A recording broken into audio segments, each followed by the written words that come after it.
Hello दोस्तों, आपके YouTube channel competitive exams with के में आपका स्वागत है। मैं आपके सामने प्रेजेंट कर रहा हूँ, एक ऐसा टॉपिक लेकर आया हूँ जो कि एक दो दिन में काफ़ी चर्चा में रहा है और यह एक विधेयक पास किया गया है लोकसभा से, जो कि परीक्षा के लिहाज से देखा जाए तो काफ़ी महत्वपूर्ण है।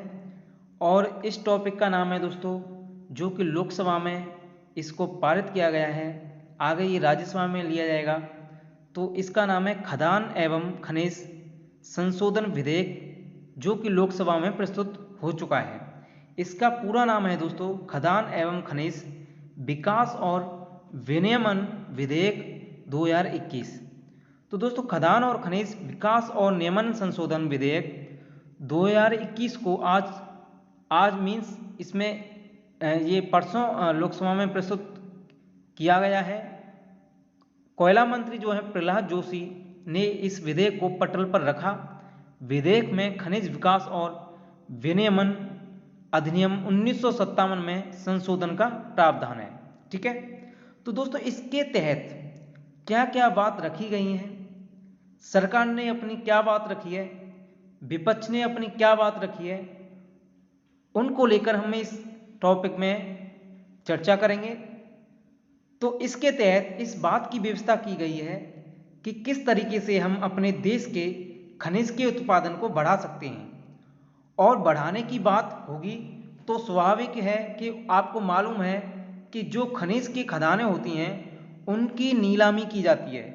तो इसमें व्यवस्था की गई है कि खदानों के जो ब्लॉक होते हैं उनकी संख्या को बढ़ाया जाए। यूँ कह लीजिए कि नीलामी में खनिज ब्लॉकों की संख्या बढ़ाना और खनिज उत्पादन को बढ़ाना इस विधेयक का सबसे प्रमुख उद्देश्य है। पहला ये खनिज से संबंधित है और दूसरा ये पर्यावरण से भी संबंधित है। आप देखिए कि उत्तराखंड में अभी जो स्थितियां आई उसके पीछे एक बहुत बड़ा कारण है कि वहां खदान से खनिज पदार्थ निकाले जा रहे हैं, तो वहां की जो मिट्टियां हैं, चट्टानें हैं, वो कमजोर होती जा रही हैं। तो सीधे सीधे इसका पर्यावरण से भी संबंध है। और तीसरा, वहाँ की जो जनजातियाँ हैं उनसे भी संबंध है, क्योंकि वहाँ की जनजातियों के जीवन पर भी सीधा सीधा प्रभाव पड़ता है।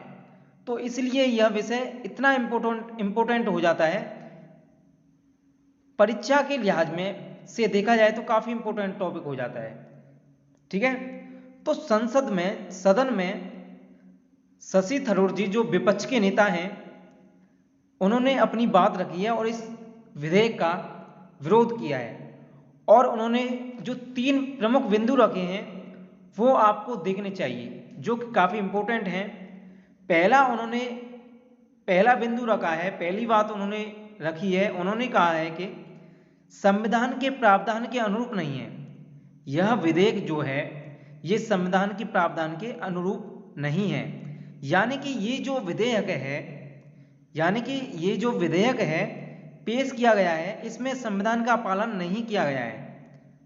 संविधान का पालन नहीं किया गया है जब वो कह रहे थे, तो इसके पीछे उसका मकसद यही था कि जो खनिज और खदान है ये समवर्ती सूची का विषय है। ठीक है, जो खनिज और खदान है ये समवर्ती सूची का विषय है, ठीक है, लेकिन ये राज्य पर छोड़ देना चाहिए। राज्य देखें कि इस पर क्या कानून बनाते हैं और कैसे अपनी व्यवस्था करते हैं। उन्होंने ये पहली बात ये रखी। ठीक है, तो जबरदस्ती के जब हम फेडरल स्ट्रक्चर में रह रहे हैं तो हम फेडरल स्ट्रक्चर के तहत केंद्र क्यों इस पर कानून बना रहा है। फेडरल स्ट्रक्चर में अगर हम रह रहे हैं तो फेडरल स्ट्रक्चर के तहत केंद्र क्यों इस पर कानून बना रहा है, तो इसलिए उन्होंने कहा है कि संविधान के अनुकूल नहीं है। दूसरी बात उन्होंने बोली है, उन्होंने यही कही है कि जो जैव विविधता है, बायोडिवर्सिटी है, उसके कुछ नियम हैं। उसके क्या नियम है? उसके कुछ नियम हैं। इस विधेयक में उन नियमों का उल्लंघन होता हुआ साफ दिख रहा है। जो बायोडिवर्सिटी के जो नियम होते हैं इस विधेयक में उन नियमों का उल्लंघन होता हुआ साफ दिख रहा है। देखिए, जैव विविधता ये एक अलग टॉपिक हो गया कि उसके तहत क्या प्रावधान है। उसका एक प्रावधान है, प्रावधान है कि आपको मालूम है कि बाकायदे आपको उसका आकलन कराना पड़ता है कि अगर यहाँ ये किया जा रहा है तो उससे कितना नुकसान होगा प्राकृतिक पर्यावरण का, प्राकृतिक वातावरण का, जैव विविधता का, और फिर उसकी भरपाई कैसे की जा सकेगी। और उसके लिए बाकायदे वहाँ के स्थानीय लोगों से पूछा जाता है, तब जाकर के कहीं इसको स्वीकृति दी जाती है। तो शशि थरूर जी ने कहा है कि इसमें जो जैव विविधता है, इसमें जो जैव विविधता की जो नियम है उनका पालन नहीं किया गया है। ठीक है, नंबर 2।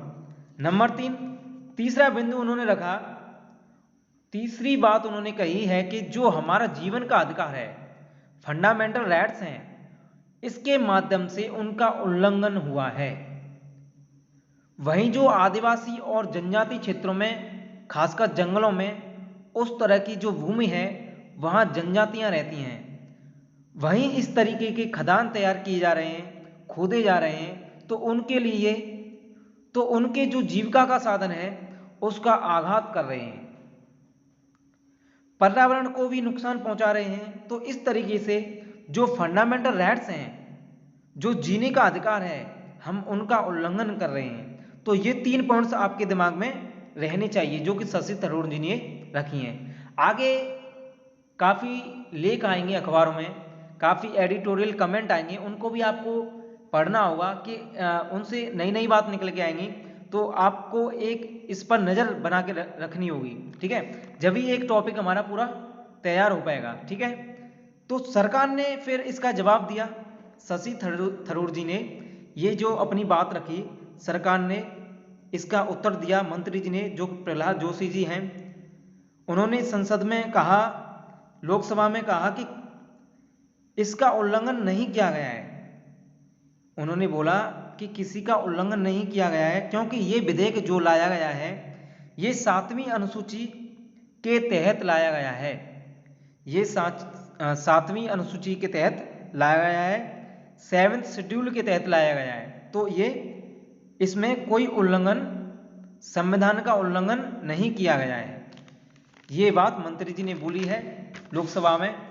तो हमारे संविधान में जो अब 7th शेड्यूल क्या होता है, 7वीं अनुसूची क्या होती है, ये एक अलग टॉपिक हो गया। तो 7वीं अनुसूची, उस शेड्यूल के अंतर्गत मूलतः राज्य और केंद्र के दोनों के विषयों का विभाजन किया गया है। 7वीं अनुसूची में राज्य और केंद्र के दोनों के विषयों का विभाजन किया गया है।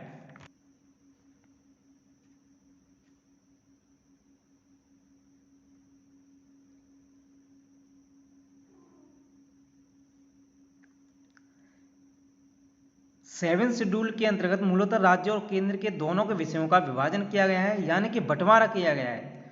उसमें किया गया है कि ये जो कानून है, इन पर संघ यानी कि केंद्र सरकार कानून बनाएगी।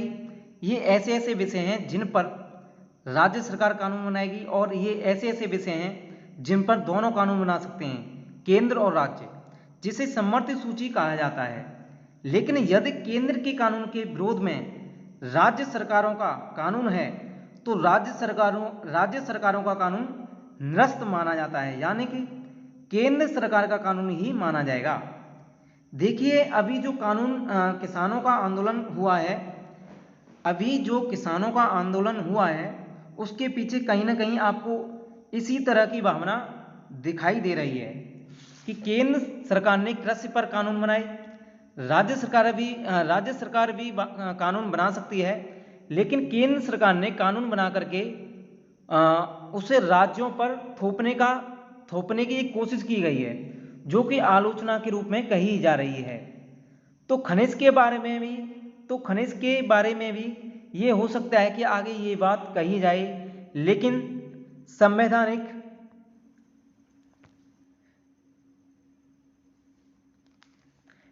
संवैधानिक प्रावधान के तो अनुकूल है, चूंकि समवर्ती सूची का विषय है, तो केंद्र सरकार कानून बना सकती है।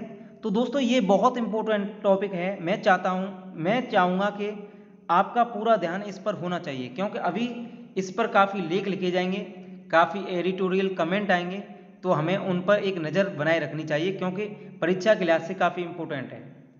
तो यहीं एंड करते हैं। धन्यवाद।